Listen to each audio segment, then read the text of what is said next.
chers partenaires de l'UNICEF, Monsieur l'inspecteur de l'éducation et de la formation de Saraya, Monsieur l'inspecteur des vies scolaires, distingués invités, Mesdames et Messieurs, c'est donc avec une immense fierté et un profond sens du devoir que je prends la parole aujourd'hui au nom de l'inspectrice d'académie, Oumi Marie Bey, pour cette activité consacrée à l'initiative Transformer l'éducation des filles par l'autonomisation et l'accès au STEM, technologie, ingénierie et mathématiques.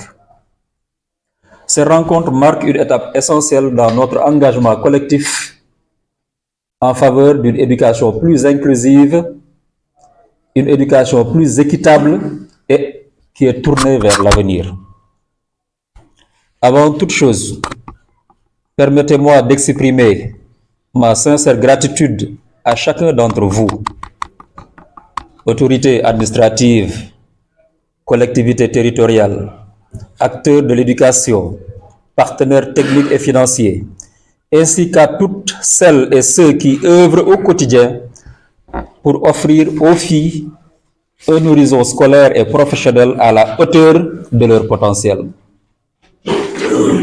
Mesdames et messieurs, nous le savons, l'éducation est un moteur de transformation sociale et un levier incontournable du développement durable. Pourtant, si de nombreux efforts ont été consentis pour améliorer l'accès des filles à l'école, une réalité demeure préoccupante. Leur présence dans les filières scientifiques et technologiques reste marginale.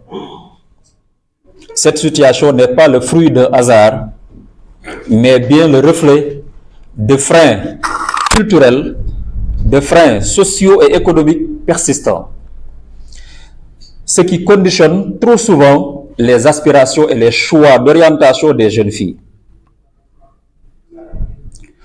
Face à cet état de fait, nous ne pouvons pas rester spectateurs. Nous avons le devoir d'agir. C'est tout le sens de cette initiative ambitieuse portée par le ministère de l'Éducation nationale avec l'appui précieux de l'UNICEF.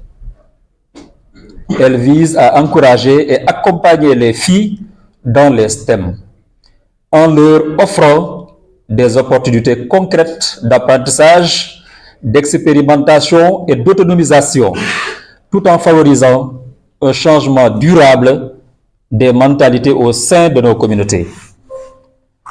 Dans sa phase de déploiement, ce projet couvrira les 3 inspections d'académie de Kédougou, Sédhiou et Ziguinchor, avec une mise en œuvre ciblée selon des critères rigoureux afin d'assurer un impact maximal dans les zones les plus vulnérables.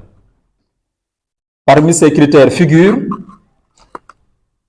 le faible taux de transition des filles au moyen vers le secondaire, la sous-représentation des filles dans les séries scientifiques en seconde, le taux de décrochage scolaire élevé des filles, l'implantation des établissements en dehors des chefs-lieux de région, l'accès limité aux outils numériques.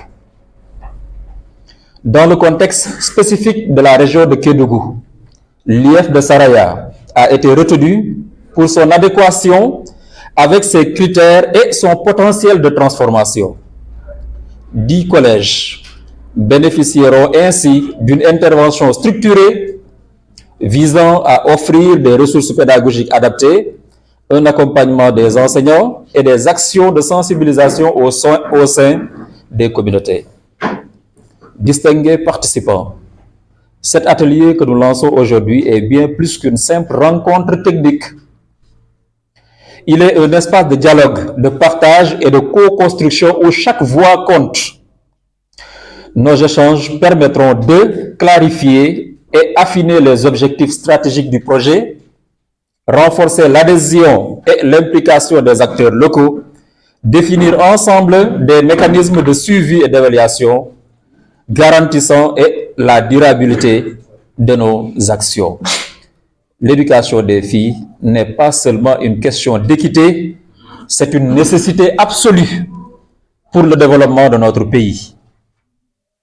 Nous devons œuvrer ensemble avec conviction et détermination pour lever les barrières qui entravent leur accès au STEM et leur offrir des perspectives d'avenir à la hauteur de leur ambition et de leur talent.